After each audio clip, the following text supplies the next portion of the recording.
Imagine celebrating the birth of your first child while your husband or wife fights for their life against COVID just down the hall. Now that's the impossible situation Brandon Hix is finding himself in tonight.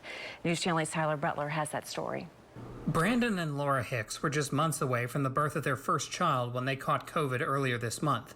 Brandon got better, Laura got worse. I'm so glad that my wife took it seriously because she listened to her symptoms, she listened to her body, and when she started having a conversation with me, like, I think we need to go to the hospital, I trusted her.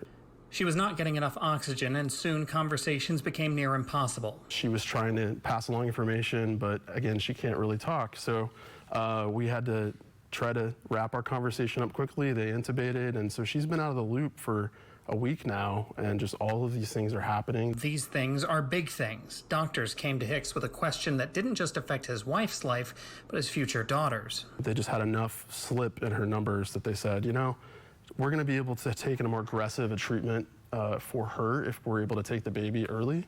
And so they thought she was far enough along. She was at 28 weeks, and so they were able to take the baby early.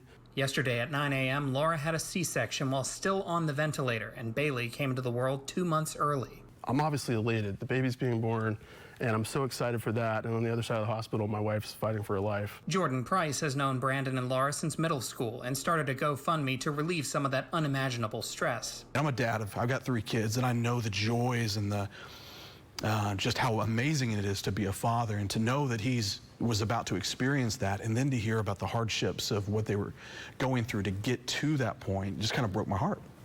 And anything we can do to step in and say, you're not alone, we're here for you, we're going to go through this together, how can you not? Hix says reading the page has been a big help. The encouragement, reading those things and seeing the messages just help you, little by little, just hour by hour, get through the day. They don't know when Laura will get out of the hospital, but they're looking forward to introducing her to her daughter once she wakes up. Tyler Butler, News Channel 8.